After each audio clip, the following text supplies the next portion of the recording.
बिस्मिल्लाहिर्रहमानिर्रहीम। लाखों करोड़ों दुरूदो सलाम मोहम्मद मुस्तफ़ा सल्लल्लाहु अलैहि वसल्लम और आले मोहम्मद पर। मैं हूँ उमर दराज गोंदल। शहबाज शरीफ अपने बड़े भाई की दोनों गालों के ऊपर, चीक्स के ऊपर बोसा देने के बाद पाकिस्तान रवाना हो गए हैं और लंदन से दो ऐलानात किए गए हैं। मैं दोनों के मुतालिक बताऊंगा, लेकिन असल बात यह है कि मरीम नवाज और नवाज शरीफ वतन वापस नहीं आए। हम सोच रहे थे कि शायद नवाज शरीफ को भी वो साथ लेके उसी तरह जैसे इसहाक डार को सरकारी जहाज के ऊपर बिठा के लेके आए, तो शायद, क्योंकि हमें बताया गया था कि अक्टूबर नवंबर में वापस आ जाएंगे और मरियम बीबी भी नवंबर में वापस आ जाएंगी, तो वो वापस नहीं आ रहे।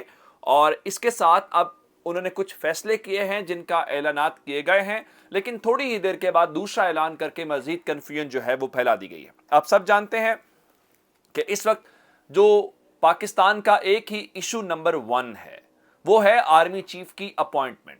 आर्मी चीफ के अपॉइंटमेंट के ऊपर गवर्नमेंट कुछ और सोच रही है, जीएचक्यू कुछ और सोच रहा है, और ऑपोजिशन, जिसमें जारी बात है इमरान खान है सिर्फ, वो कुछ और सोच रहे हैं। अब पहली बात यह है कि जीएचक्यू के हवाले से जो दावा आया, नाम यह भेजा गया कि साहिर शमशाद साहब का नाम आया, उनको vice chief of army staff लगा दिया जाए। और इमरान खान को नून लीग जिस शख्सियत को चाहती है वो मैं आपको जनाब से मुनीर साहब के हवाले से बता चुका हूं, और जाहिर बात है इमरान खान को शायद इसी नाम के ऊपर एतराज है। मैं आपको दो नाम देना चाहता हूं। गो के एजाज सैयद वाली खबर, वो जिसमें उन्होंने कहा हुआ है कि जनाब एक जनरल ऊपर चला जाएगा, अजहर अब्बास साहब और आसिम मुनीर साहब आर्मी चीफ लग जाएंगे, या इनमें से कोई दो नाम है, इनमें से किसको क्या ओहदा देना है ये फैसला हो जाएगा। लेकिन मैं आपको बताना चाहता हूं कि दो नाम बड़े इंपॉर्टेंट जो हैं, एक तो साहिर शमशाद साहब वाला नाम और दूसरा नाम जो है वो अजहर अब्बास साहब का है, इसमें कोई शक नहीं है। अभी हाल ही में जब chief of army staff general Bajwa गए थे चाइना, तो उन्होंने साहिर शमशाद साहब को साथ लिया हुआ था, और चीन के साथ पाकिस्तान के स्ट्रेटेजिक ताल्लुकात हैं और वो बड़ा अहम दौरा था। लेकिन साथ ही जब वो अमेरिका गए जनरल बाजवा, तो वो जनरल अजहर अब्बास को साथ लेके गए। इसका मतलब यह है कि दोनों बड़े अहम दौड़ के अंदर शामिल हैं। जनरल आसिम मुनीर कहीं पे नजर नहीं आए। अब मैं आपको सिर्फ ये बताना चाहता हूं जो फैसला हुआ क्या। पहले खबर ये सुन लें कि आप जानते हैं कि जियो न्यूज आजकल तर्जुमान है या मीडिया विंग है या मीडिया सेल है गवर्नमेंट का। आप देख लें सारे प्रोग्राम्स के अंदर कौन बैठा होता है, गवर्नमेंट के वुज़रा हर वक्त होते हैं वहां पे, और एक लिहाज से सारी चीजें, जो बातें वहां नहीं कह सकते, वो जराए से खबरें चलवा के हुकूमत जियो न्यूज से कहलवा देती है। अब सबसे पहली बात यह है कि जियो न्यूज के जरिए खबर ये चलवाई गई है कि लंदन में नवाज शरीफ और शहबाज शरीफ का ये इत्तेफाक हो गया है, और यही तय लंदन से हुआ है कि उनके पास जीएचक्यू से या वजारत दिफा से जो भी लिस्ट आएगी जिसमें जर्नैलों के नाम लिखे हुए होंगे, उनमें से मेरिट को मद्देनजर रखा जाएगा, और मेरिट में यह देखा जाएगा कि मेरिट पे पहले नंबर पे कौन है, यानी मेरिट कम सीनियरिटी। कहने का मतलब यह है कि मेरिट तो जारी बात है हर जनरली मेरिट के ऊपर है, तो सीनियरिटी के उसूल के ऊपर देखा जाएगा। लेकिन अब दिलचस्प बात यह होगी, अगर सीनियरिटी लिस्ट आप देखेंगे तो अब ये सीनियरिटी लिस्ट आज मुख्तलिफ है, 19 तारीख को मुख्तलिफ होगी, 28 तारीख को मजीद मुख्तलिफ होगी। अब किस तारीख को ये समरी मूव होती है, अब ये सबसे दिलचस्प सूरत हाल है कि उसमें कौन होता है। अच्छा, ये ऐलान फौरी तौर पे हुआ और उसके थोड़ी ही देर के बाद, चूंकि यहाँ पे इस्टेब्लिशमेंट ऑन पेज नहीं है, या बहुत से लोग कह रहे हैं ये जो फैसला हुआ है ये इस्टेब्लिशमेंट और गवर्नमेंट के इत्तेफाक राय के साथ हुआ, ऐसा है नहीं, मैं ऐसा नहीं समझता। लेकिन मैं आपको बताना ये चाहता हूं, उसके फौरी बाद आप अंदाजा इस बात से लगा लें कि ख्वाजा आसिफ ने फौरी तौर पे ट्वीट किया। उन्होंने कहा जी लंदन में फैसला नहीं हुआ, मुशावरत जरूर हुई है, लेकिन अभी हमने इस बारे में जब लीगल प्रोसेस शुरू हो जाएगा तो उसके बाद फैसला करेंगे। लेकिन मैं आपको बता देता हूं कि फिलहाल नवाज शरीफ ने यह टास्क दिया है शहबाज शरीफ को कि आप वापस जाएं, और आप जो पीडीएम की लीडरशिप है जिसमें जरदारी साहब हैं, फजल रहमान साहब हैं, उनको इत्तेमाद मिले, उनको बताएं, क्योंकि ये ना हो तासुर ये जाए कि हमने लंदन से फैसला किया है और उधर से फौज अगर इसके ऊपर गुस्सा करती है या कोई रिटेलिएशन होती है तो हमारे इत्तेहादी हमारा साथ ना छोड़ जाएं। तो पहले आप उनको इत्तेमाद मिलें कि देखिए जो भी फैसला हो रहा है हम आपकी मर्जी से और आपकी मंशा के मुताबिक कर रहे हैं। अब ये पहली खबर हो गई। दूसरी खबर भी लंदन से ही है, और लंदन में नवाज शरीफ और शहबाज शरीफ मौजूद तो हैं। मैंने आपको खबर भी दी थी शहबाज शरीफ को और उनके जो दामाद अली इमरान हैं उनके मुतालिक कि डेली मेल वाला मामला है, उनके ऊपर इल्ज़ाम यह है कि जो रकम यूके ने और दीगर ममालिक ने दी थी उस वक्त, اور اس رقم کو انہوں نے متاثرین کی جو رقم تھی اس کے اندر کرپشن کی. اب ڈیلی میل کی سٹوری کو انہوں نے کہا جی ہم چیلنج کریں گے, ہم یہ کر دیں گے, وہ کر دیں گے. وہاں پہ ان کو آج لندن ہائی کورٹ نے شہباز شریف کو 30,000 پاؤنڈ اور ان کے داماد علی عمران کو 27,000 پاؤنڈ جرمانہ ادا کرنے کا یا ہرجانہ ادا کرنے کا کہہ دیا ہے.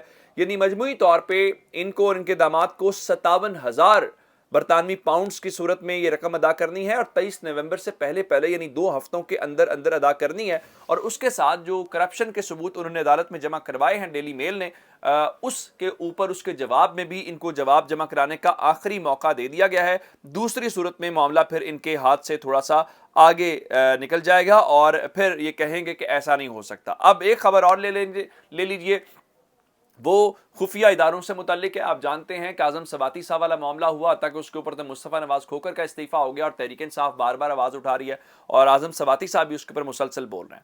اب اعظم سواتی والے معاملے کے اوپر سینٹ کی خصوصی کمیٹی کا اجلاس ہوا اور وہاں سے ہونا مونا کچھ نہیں ہے. پاکستان کے اندر اگر عدالت نہیں کر سکتی کچھ تو سینٹ نے کیا کرنا ہے, اور وہ وہی بات عمران خان والی کہ اس ملک کے اندر جو طاقتور ہیں ان کا رول ہے, نہ کہ اس ملک کے اندر رول آف لا ہے, اس کا کوئی سوال ہی پیدا نہیں ہوتا. اب ایک جو اہم ڈیولپمنٹ ہوئی ہے وہ یہ ہے کہ سینٹ کی خصوصی کمیٹی نے آئندہ خفیہ اجلاسوں کے اندر یہ فیصلہ کیا ہے کہ جو خفیہ ایجنسیاں ہیں, جو خفیہ ادارے ہیں, ان کے اعلیٰ حکام کو طلب کیا جائے گا. اور انہوں نے کہا کہ یہ جو سینیٹرز کی بلیک میلنگ ملک کے اندر ہو رہی ہے اس کی روک تھام کے لیے اقدامات کیے جائیں گے. ایسا عملی طور پہ ہوگا نہیں, لیکن بہرحال چلیے اگر نوٹس بھی چلا جائے یا اجلاس میں بلا بھی لیا جائے یا اجلاس میں آ بھی جائیں تو کم از کم یہ پاکستان کے لیے ایک اچھی بات ہے کہ اس چیز کو تھوڑا سا ہم اس طرف جانے کی کوشش کریں جہاں سے حالات جو ہے وہ بہتر ہوتے ہوئے, یا پاکستان کے لیے کم از کم اکاؤنٹیبلٹی کا یا کوشچن کرنے کا, سوال کرنے کا تو ایک مقصد پورا ہو, جو عام طور پہ پاکستان میں ہمیں چیزیں نظر نہیں آ رہی. ایک اور خبر لے لیں, وہ رانا ثناءاللہ کے متعلق ہے, ان کی صحت سے متعلق. رانا ثناءاللہ کو اچانک جو AFIC ہے, armed forces institute of cardiology, یعنی فوج پاکستان کا جو دل کا اسپتال ہے, وہاں پہ منتقل کر دیا گیا. اس کے بعد ان کی ایک تصویر آئی جو ظاہری بات ہے تصویر بہت خوفناک قسم کی تھی, لگ رہا تھا کہ ان کی طبیعت بہت زیادہ تشویشناک ہے.